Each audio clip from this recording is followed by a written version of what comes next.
Si BBM naman, minus 15. Ang nais ko pong pag-usapan ngayon abay may napatay daw pong BBM vlogger. Kaya ngayon po talaga nanawagan ng Amerika sa lahat mga kaalyado na gawin ang lahat para mawala ng ICC. 16 ang kailangan para 2/3 na yon para makonvict. And then pag naging 21 na lang, sasabihin nyo 14 na lang. O pag naging 19 na lang, 13 pwede na. 'Di ba? Kaya sabi ko nga, ingat po tayo. Okay, magandang umaga po sa ating lahat. At pag-usapan po natin itong latest na trust rating ni VP Sara at ni Bongbong Marcos. Okay? Talagang dito mo talaga masasabi na ang taong bayan ay wala na talaga. Isinusuka na talaga si BBM. Mamaya ipapakita ko yan kasi po ewan ko ba bakit ang kakapal pa rin ng mukha ni BBM? Bakit para bang manhid na siguro siya na every time lumalakbay siya sa iba't ibang parte ng bansa, pati nga doon sa Canada, isinusukan na siya. No? Pinagmumura na siya ng mga OFWs doon. Kaya nga, pag-usapan natin yung trust rating mamaya, okay? Kasi grabe na talaga, lugmok na si BBM. At pag-usapan rin natin itong may vlogger na namatay, isang BBM vlogger na ewan ko ba kasi hindi pa naman tapos ang investigation, pero ang initial investigation at usap-usapan, wala naman itong kinaugnayan sa kanyang pagva-vlog, no? Ewan ko lang kung sasakyan ito ng mga politika. Kasi po, alam naman po natin, itong vlogger daw ito, nakita ko kasi nag-trending ngayon sa feed ng Facebook.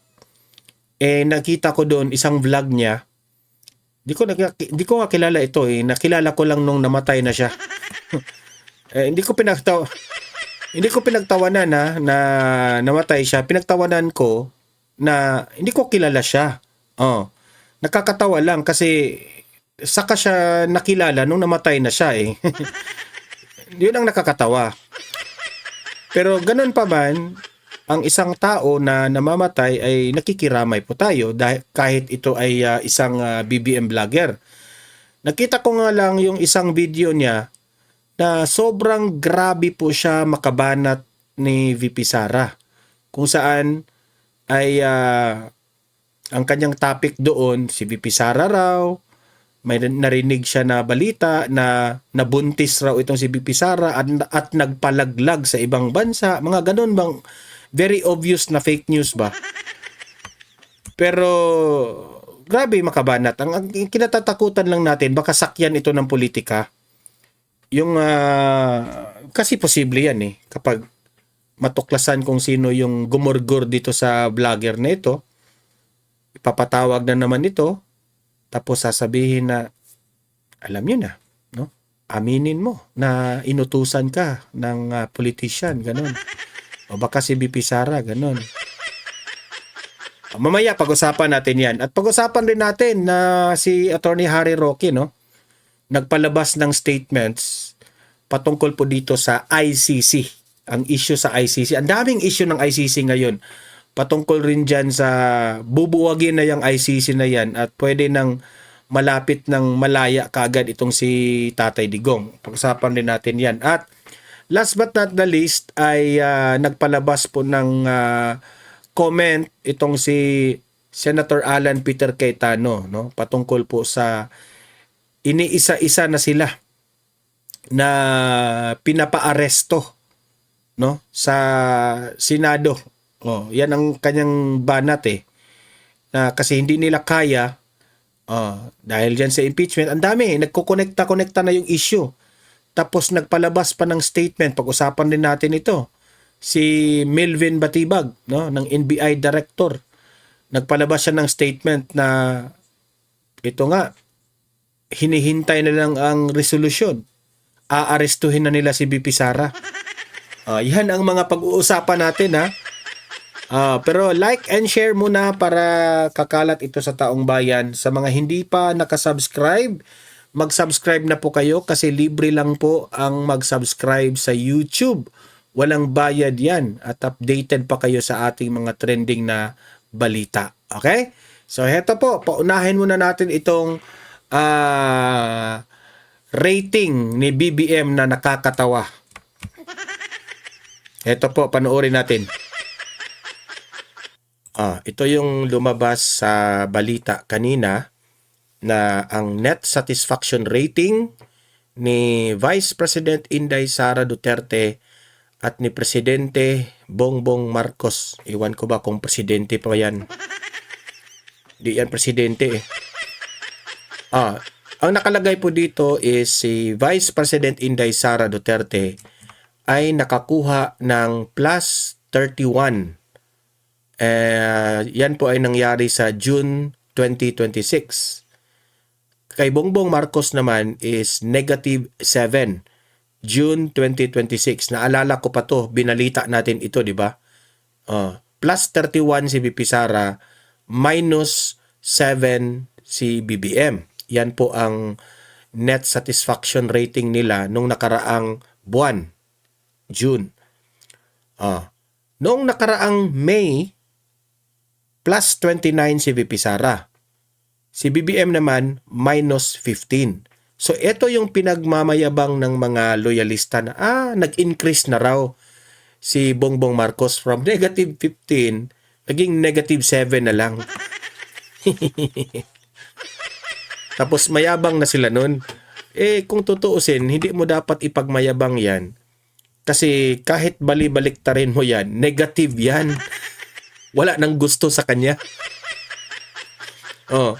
Siguro yung negative 15 tapos naging negative 7, baka ayaw na magsalita ng mga iba nating kababayan kasi naiinis na.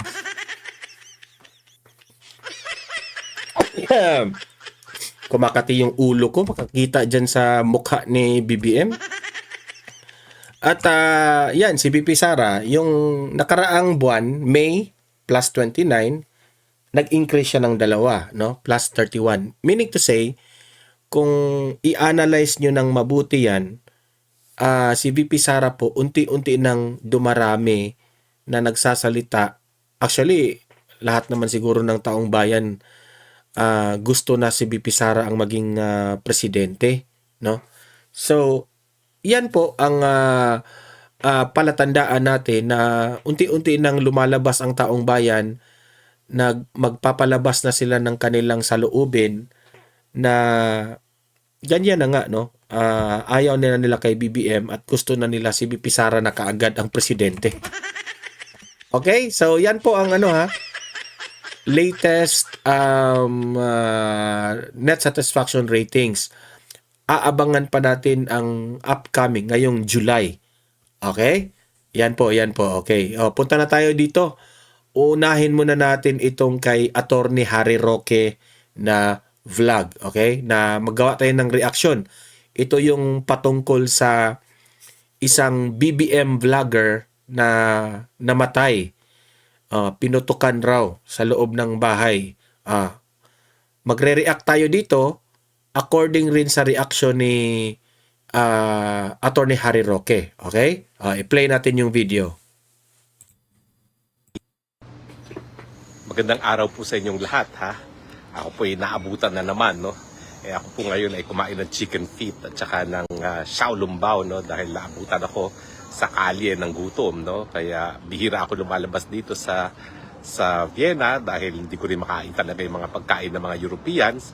Pero kumain na lang ako ng dim sum, no? Dahil naabutan nga po ako ng indulto, no? Sa labas ng bahay. Anyway, ang nais ko pong pag-usapan ngayon abay may napatay daw pong BBM vlogger. Sa totoo lang po, hindi ko alam kung sino yan. Bagamat may nagsabi sa akin, grabe raw yan na makawakwak sa akin. May God bless her soul, pero hindi ko po kilala kung sino siya. Ni minsan, hindi ko po napakinggan yan sa kanyang kahit nga ako, hindi ko kilala yung vlogger na yan eh. First time ko nakita nung nag-pop up na sa Facebook mga threads na ito na pala yung vlogger na yan. Actually, yung mga BBM vloggers, hindi naman sila well-known, no? Nasa DDS vlogger yung maraming popular na vlogger. Ito raw vlogger na ito, grabe kung makabanat kay VP Sara. Ni isang video niya, nakita ko doon na parang kinokomentaryuhan niya yung si VP Sara raw, buntis raw, nagpalaglag raw sa ibang bansa, mga ganun ba? Na pwede siyang kasuhan ni VP Sara ng cyber libel. Pero alam naman po natin, ang mga Duterte, hindi po ganyan.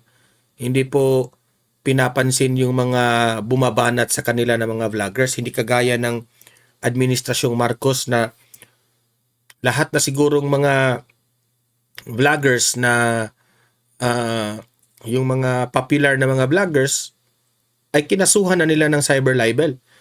Pero doon sa kampo ng mga Duterte, grabe yung mga kritiko nila sa mga ibang vloggers pero wala talaga silang kinasuhan. Ganyan po kasi ganyan naman talaga. Kapag you are a public figure, accept mo na yan na natural ang babati ko sa iyo.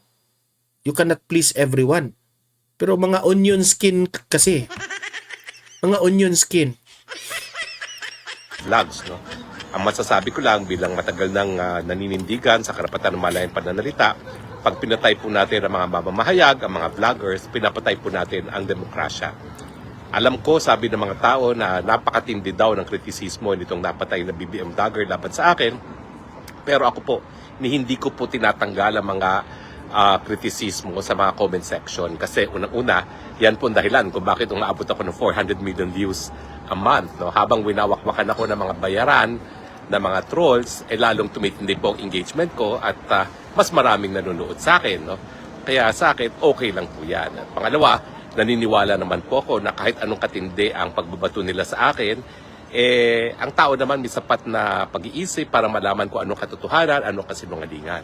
Wika nga po ng isang American Justice, no, ang tunay na batayan sa katotohanan ay yung kapangyarihan ng isang ideya na matanggap sa malayang merkado ng ideya. So aking panawagan kay BBM po yan, kay DDS, kinakailangan lahat ng mga pinapatay na mamamahayag at mga vlogger, at pareho lang naman po sila ngayon. Wala na pong distinction ngayon sa mga journalists and vloggers, at least sa mata ng UNESCO. No?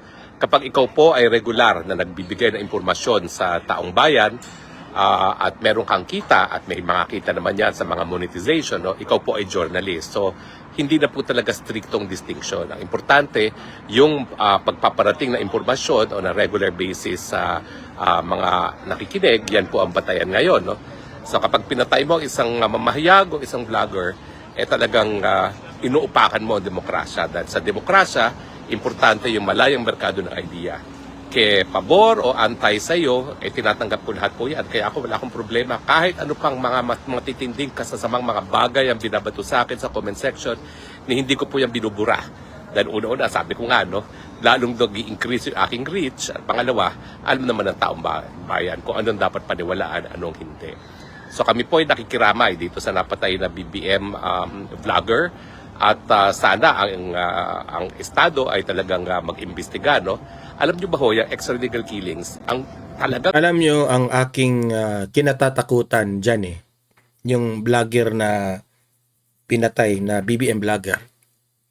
Kapag sakya na naman ito ng mga politika, because there will come a time na itong mga pumatay dito sa vlogger na ito, mahuhuli yan, di ba? Kapag mahuhuli yan, baka lalapitan yan ng isang politiko. Tapos sasabihin na naman nila, sige, aaminin mo na inutusan ka ni VP Sara. Tapos, pag nangyari yan, yung Administrasyong Marcos, alam nyo naman, hawak natin yan, liliitan natin yung sintensya mo. Baka may ganun ba? Yan ang kinatatakutan ko. I hope it will not happen. Pero, alam nyo naman, itong mga kaaway ni VP Sara sa politika, gagawin ang lahat para lang si VP Sara hindi makatakbo sa 2028.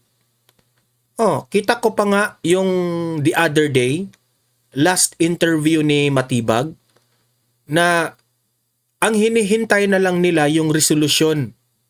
Kapag darating na yung resolusyon ni VP Sara, pwede na nilang arestuhin at ikulong si VP Sara. Ganyan siya. Grabe. The second highest ranking official of the land, which is si VP Sara, na binoto ng pinakamataas, 32 million, mas malaki pa kay BBM. Alam naman natin, tumaas yung boto ni BBM dahil nadala siya doon kay VP Sara. Ano nangyari?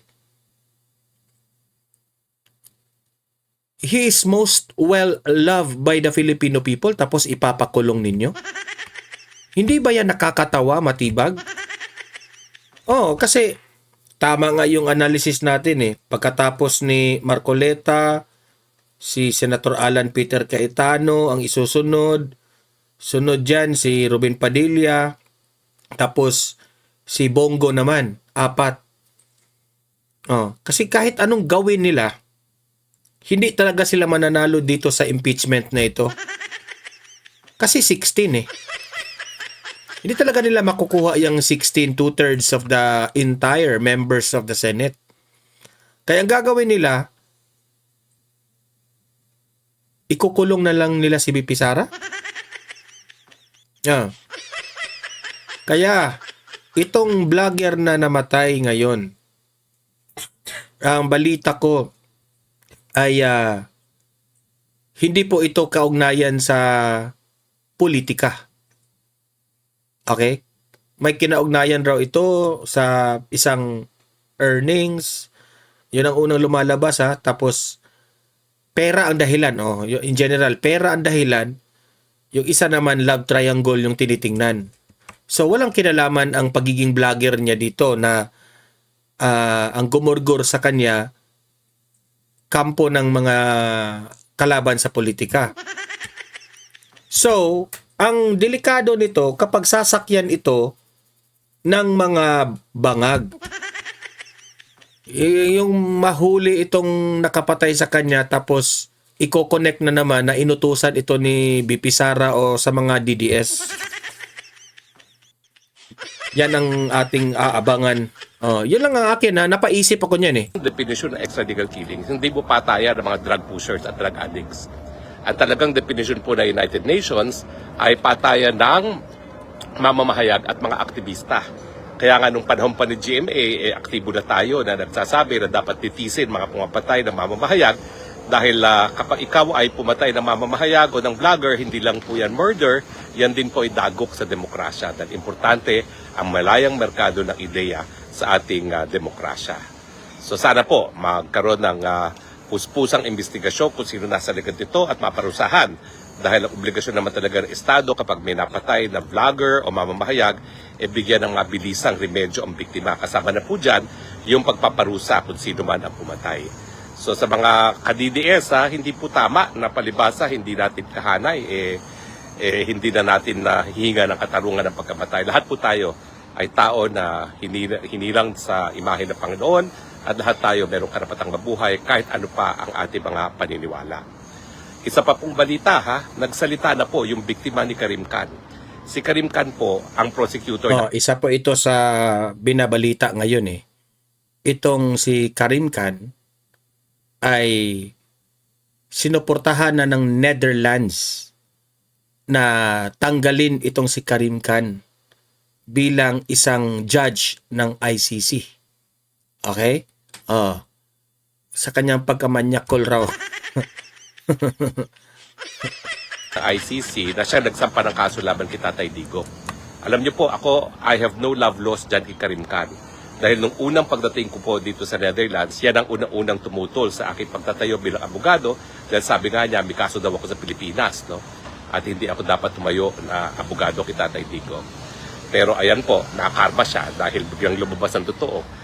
Bagamat siya'y linait-lait ako dahil meron akong talim kaso sa Pilipinas, hindi rin po pwede maging abogado, siya pala mas matindi. Ang akusasyon sa kanya, binamanyak niya yung mga batang abogado na kasama niya sa trabaho. Siyempre po, kapag ang isang gaya ni Khan na talagang napakamakapangyarihang prosecutor, pantakan nyo, kinasuhan niya, pinaaresto niya ang isang dating presidente ng Pilipinas. Kinasuhan niya at pinapaaresto niya isang nakaupong presidente ng Russia. Kinasuhan niya at pinapaaresto niya isang nakaupong Prime Minister ng Israel. Ganyang kapangyarihan yung prosecutor na yan. So kapag ganyang kapangyarihang prosecutor nagmanyak na isang batang-batang abogado na nagtatrabaho sa ilalim niya, yan po talaga yung harassment. Dahil kahit anong sabihin niya, miski pumatol o hindi, talagang hindi naman makakahindi yung mga pobreng mga abogada na nasa ilalim ng kanyang opisina, no, kung siya ay magmamanyak. At ang tingin ko po, talagang tuluyan na siyang matatanggal. Lumalaban po yan si Karim Khan, ang sinasabi niya, may kinalaman itong kasong ito, tanim kaso daw po yan dahil kinasuhan niya si Netanyahu. No? Well, una-una po, no, wala naman pong ganyang ebidensya. Ang kanyang naging biktima ay isang Malaysian. Ang Malaysian po ay isang Muslim na bansa. Bagamat ba yung biktima niya, posibleng hindi Muslim, malabo po na ang gagamitin ng Israel ay isang Malaysia na predominantly Muslim country kung sila ay magtatanim kaso para lang matanggal itong si Karim Khan. At ano naman mahihita ng Israel kung matanggal si Karim Khan? Hindi naman nila isusurrender si Netanyahu sa jurisdiction ng ICC, hindi gaya ng ginawa nitong si Marcos Jr., no, na talagang para matanggal ang banta ng mga Duterte, sinurrender si Tatay Digong sa ICC. No? Ang balita po, yung Netherlands, bansa na host ng ICC, ay boboto para matanggal ng tuluyan ito si Karim Khan. Nauna na pong nasuspindi siya ng mga miyembro rin ng ICC at ngayon po ay mukhang magbobotohan sila para tanggalin na siyang tuluyan at syempre pati yung kanyang Bar Association sa UK ay suspendido na siya. So mukhang lumalabas po na malakas ang ebidensya na nagmanyaki siya sa kanyang batang abogada at ang tanong, kung ganyan pala ang pagkatao ni Karim Khan, paano naka-impluwensya yung ganyang pagkatao sa pag-iimbestiga kay Tatay Digong? Siyempre po, inaasahan natin ang investigasyon ay patas dahil nga po sa ICC, ang trabaho ng prosecutor hindi lang para maghanap ng ebidensya na nagpapakita na pagkakasala. Kinakailangan tignan din niya ang ebidensya na nagpapakita na walang pagkakasala at kung merong ganyang impormasyon, dapat magkaroon ng desisyon na hindi dapat magtuloy ang kaso. Sa atin nga po, sa issue pa ng jurisdiction, may issue na tayo. Hindi na nga tayo miyembro ng ICC. Yung kanyang predecessor, alam ko hindi naman siya ay nagpabaya, pero yung kanyang predecessor, yung kanyang pinalitan na prosecutor, natulog sa kangkungan at nag-antay ng pangalawang taon bago tayo magbitiw, bago humingi ng abiso para mag-preliminary investigation. Alam ko po, sabi ng pre-trial chamber at ng appellate chamber ay nung nagsimula ang investigasyon, tuloy-tuloy na po yan. Pero sa akin po, tingin ko pagkakamali yan. At meron naman po dalawang dating appeals chamber judges na sumasang-ayon doon sa ating posisyon na dapat wala na talagang jurisdiction ang ICC.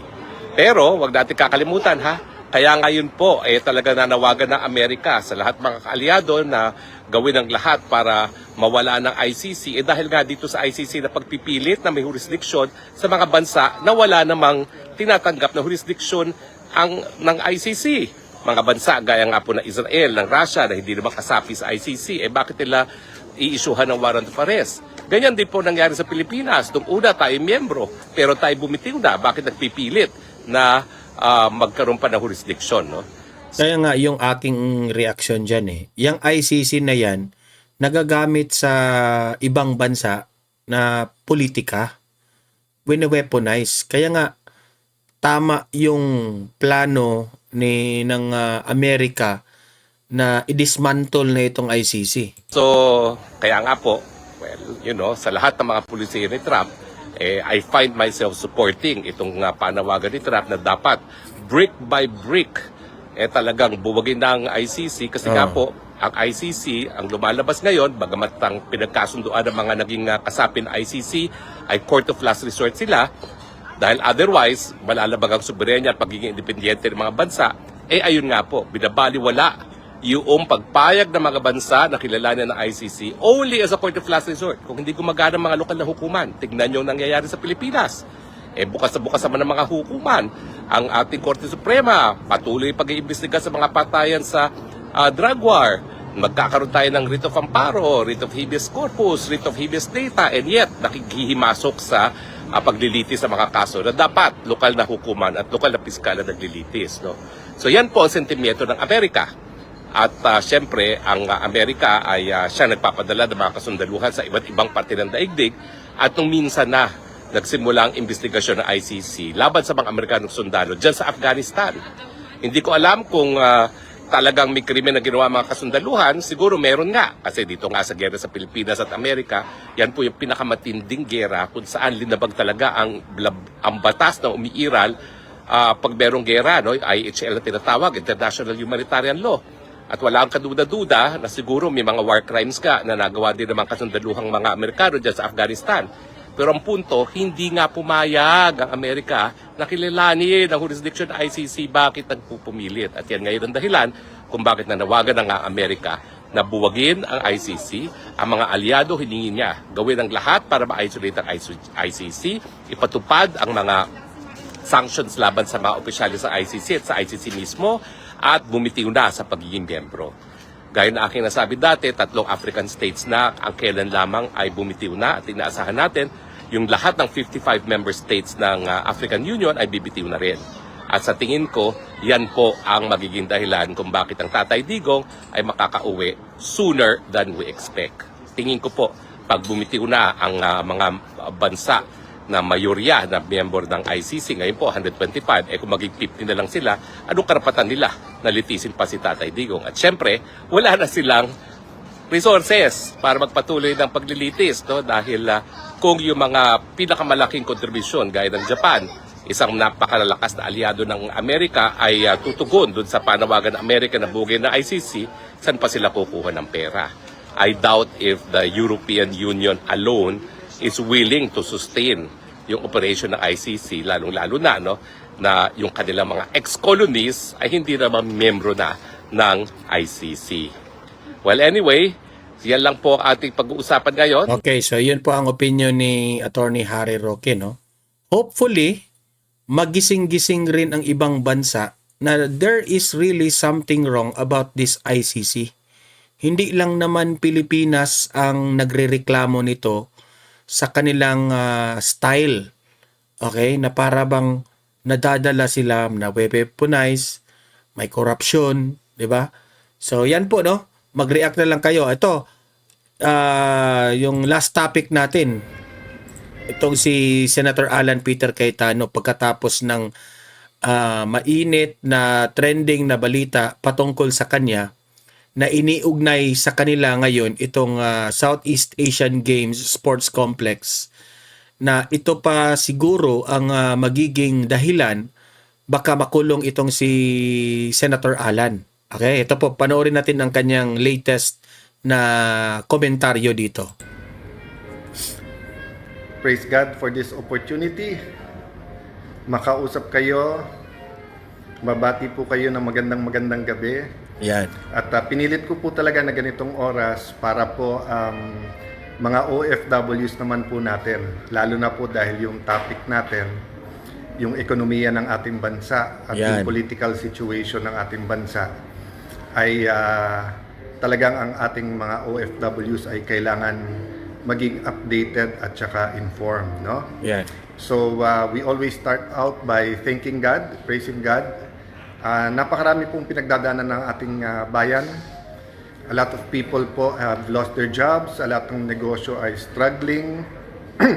Gumagrabe po ang krimen, senseless po ang killings na nangyayari at lubusan po kaming nakikiramay dun po sa mga nagiging victims ng senseless crimes. I mean, it's hard enough po na yung mga namamatay sa sakit at saka sa gutom, kawalan ng trabaho, kawalan ng pag-asa, but when there are also senseless killing, and of course, lalo pa pag medyo young pa, they deserve a full life, di ba?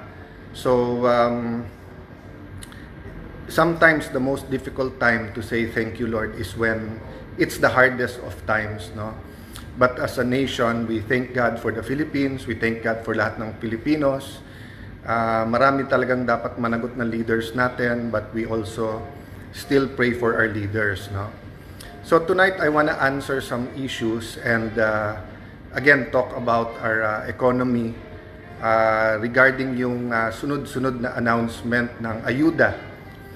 Any help from the government, any ayuda is good, but we have to discuss saan nila kukunin ng pera, paano nila distribute, at ano yung programa at ano yung purpose. Kasi baka So let me start muna with makorrupt na naman. mistakes, no? Klarong-klarong mistake lang. 3 mistake lang. Sinabi po ni Senator Erwin Tulfo, wag daw akong masyadong hot doon sa flood control investigation. Ang sabi niya, relax lang daw ako. So mistake number 1, hindi po ako yung hot at hindi po ako yung hindi nagre-relax. Ang ating pong mga kababayan, every single Filipino has asked for an accounting of the biggest corruption scandal in our country in history, correct. involving not billions, not tens of billions, not hundreds of billions, but it involves trillions of pesos. Dahil every year po lampas 5 trillion pesos ang ating budget. And since 2023, 1 trillion more or less sa DPWH pa lang na infrastructure, more or less 1/3 doon ang flood control, yung pa lang na imbestigahan. So when you tell us, Senator Erwin Tulfo, relax ka lang, grabe ang init ng ulo mo pag sa programa mo sa TV at radyo 2-3 tao kausap mo, problema ng mag-asawa, tama yon. Kasi those are real lives and real problems. Pero ito problema ng buong Pilipinas, sasabihan mo kami lahat, relax ka lang. Let me explain bakit ko sinasabing ang sinasabihan ni Erwin Tulfo ay lahat po tayo. Remember po, sa minority, toka-toka po kami. Ang nakatoka sa flood control ay si Senator Rodante Marcoleta. Okay? At siya nag-umpisa nito as chairman. At umpisa pa lang ng hearing, napapakanta na niya ang mga witness. Di ba? O anong naging problema? Pinalitan siya. O, pagkatapos siyang palitan, kinasuhan siya. Pagkatapos siyang kasuhan, di ba, nakapag-take over po ang grupo natin, inisa-isa po kami. Sinugod po ng NBI ang Senado para hindi sana makaboto si Senator Bato. Afterwards po, May 13, full battle gear, sinoround na naman ang Senado. At pagkatapos inaresto si Senator Jinggoy, then inaresto naman po, bago arestuhin si Senator Marcoleta, ano po ginawa nila? Pinilit na hindi maka-hearing ang Blue Ribbon Committee kahit tumuloy. So my point is, I have to step in. Kinulong na nila yung tao Hindi man pwedeng sa minority, hindi man pwede sa Senado, si Senator Lacson at si Senator Erwin Tulfo na lang ang siyang mamahala sa flood control, tapos may pasahan sila ng bola sa DOJ at Ombudsman at pipiliin lang nila yung witnesses, pipiliin lang nila kung sinong gusto nilang ipakulong at hindi. Samantalang ang linaw-linaw, sabi ni Senator Lacson, walang mastermind. Sinabi naman ni Ombudsman, meron. O tapos ipagbibintangan nila yung Duterte administration. Ever since po, and in many countries, sa bidding at infrastructure may anomalya. But the magnitude at paano nila naging systematic, and then paano nagkaroon ng ganun kalaking ghost projects during this time, tapos paano nila binabago-bago na ganun karaming ghost, ganun hindi. Tapos yung factual lang ngayon na mag-accounting lang di ba? Wala pa. So mistake number 1 na parang palabasin ni Erwin Tulfo. Relax lang tapos. Okay, mistake number 2.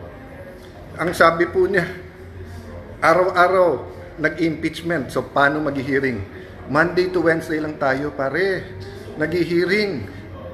Paano daw gagamitin ng session hall? Maraming kwarto po ang Senado. And even sa session hall, walang gumagamit ng Thursday at Friday. So, mistake number 2 po. Mistake number 3. Sasama ko na po dito si Director Melvin Matibag, yung Malacanang, kasi wag niyo masyadong pansin si NBI Director, sumusunod lang yan, yung boss niya. Akala ni Senator Lacson, akala ni Senator Erwin Tulfo, akala ni Director Matibag, akala ni Ate Claire, tangang mga tao. They think we're all stupid, di ba? So, kung kailan kami mag-take over, biglang papangakuan niya ibang senador, hindi sila kakasuhan. Tapos, wag lang daw si Loren Legarda. February yon. Pag take over ko May 11, biglang yuyunog-yugog ang Senado, biglang may trouble, may fully armed, full battle gear na mga NBI. Hindi daw sila pumasok sa loob ng Senado, pero nandyan lahat ng ebidensya. O pagkatapos, may ikukulong, may babaliktad, wala naman 13, aagawin nila yung Blue Ribbon Committee nung natuloy pa rin, gagawa ng special session. O sinabi po mismo yan nung ating presiding officer ngayon, si Senator Chis Escudero, na kaya nagpatawag ng special session para mapalitan ang Senate President. And then yung araw kung kailan sisimulan yung impeachment, aarestuhin si Senator Marcoleta. O tapos 2 weeks, ano ba ginagawa ko the last 2 weeks? Hindi ba trabaho ko? So whether you like my performance or not sa impeachment, 21 kami nandun. So lahat kami ay kailangan manindigan base sa amin konsensya. Hindi nila gusto. So gusto nila akong alisin. So sasabihin, wag ako mangangamba. Alam naman natin yan, ngaw-ngaw, kaso, imbestiga, and then biglang plunder, biglang kulong. Diba? Bakit tayo papayag ng ganon? Nilalaban pa natin yung kay Senator Marcoleta. Nilalaban pa natin yung ginawa kay Jinggoy. Dadagdagan nyo pa. Kunwari pa kayo, nasasabihin nyo, 16 ang kailangan para 2/3 na yon para makonvict. And then, pag naging 21 na lang, sasabihin nyo, 14 na lang. Pag naging 19 na lang, 13, pwede na. Diba? Kaya sabi ko nga, ingat po tayo. So, that's the third mistake, to think that we are stupid. Tapos sasabihin lang, incidental, hindi ako yung target, wag magagalit, and then parang on cue, yung ombudsman may sasabihin din. So, mga kapatid, kung gusto nilang manggipit, gusto nilang gamitin lahat ng puwersa ng gobyerno, gamitin nyo. Pero yung just because print ng traditional media, nire-report yung sagot nyo, hindi ibig sabihin naniniwala yung tao, di ba?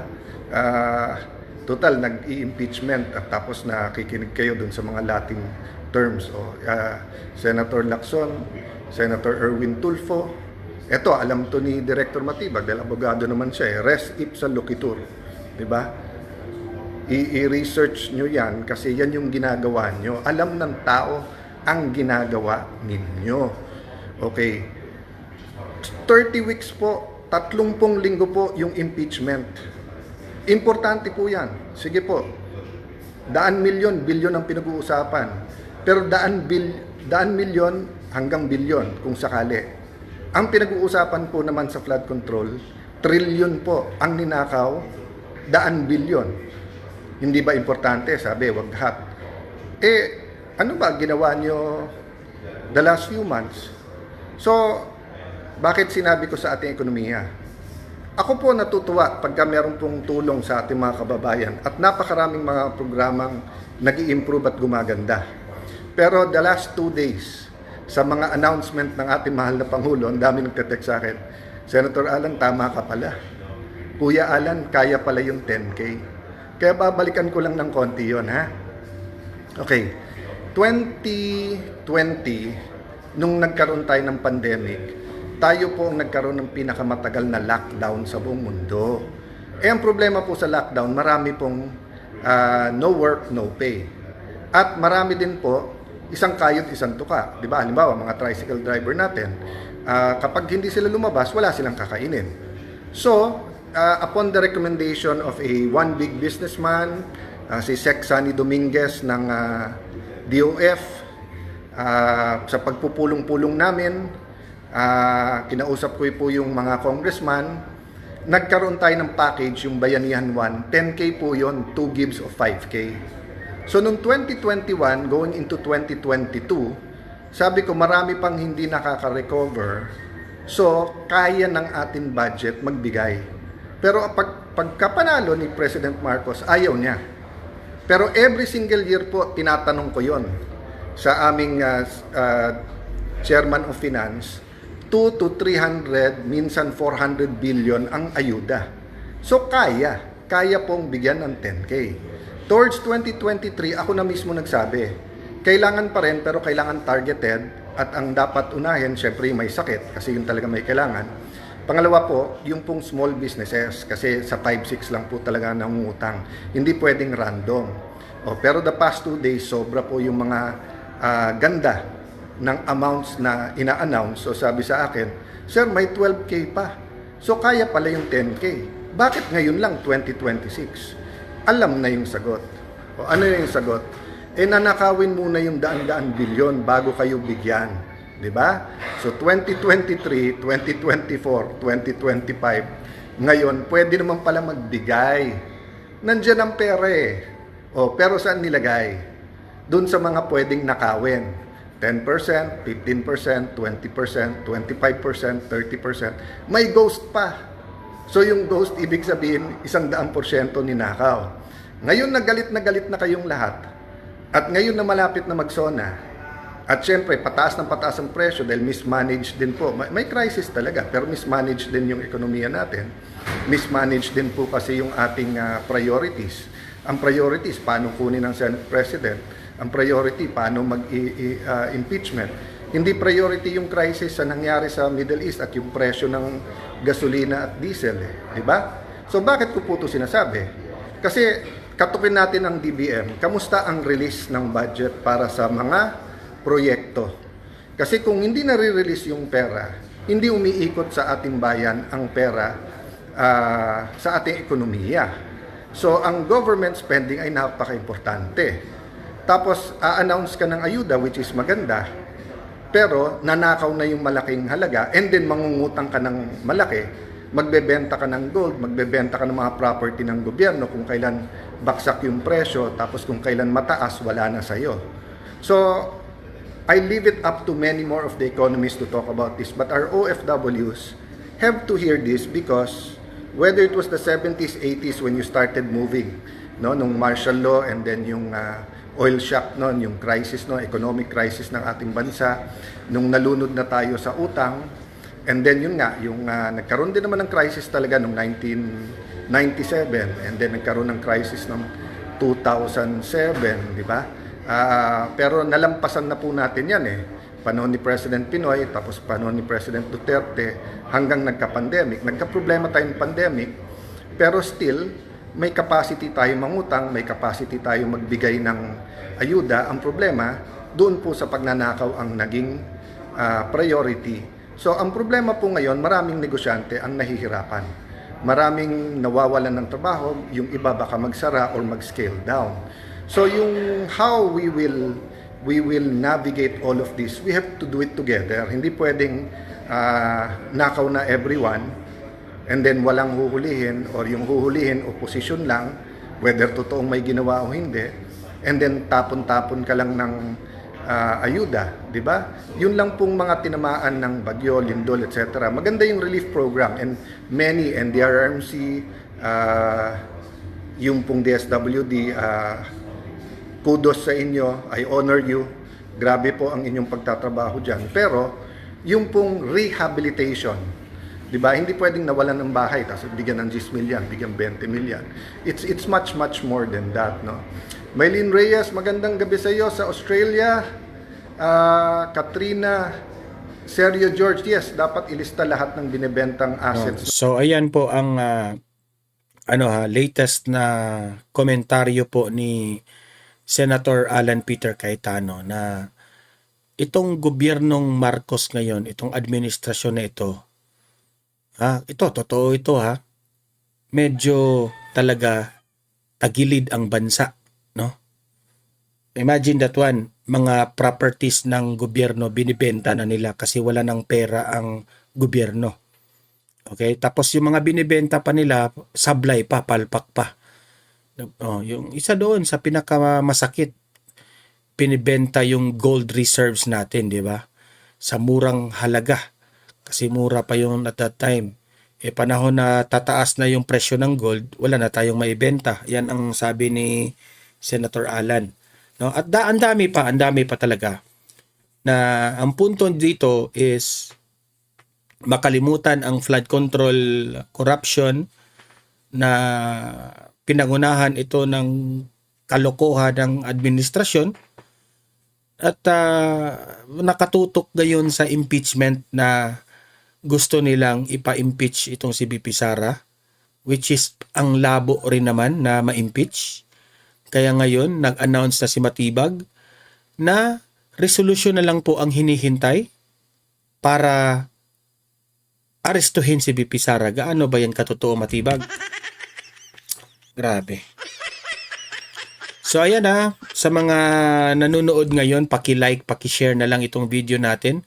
At sa mga hindi pa nakasubscribe dito sa Donmar TV, mag-subscribe na po kayo.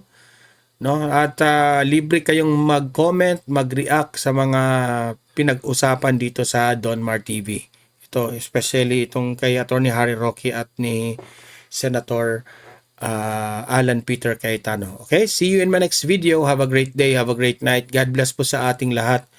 Mabuhay ang Pilipinas and God save the Philippines.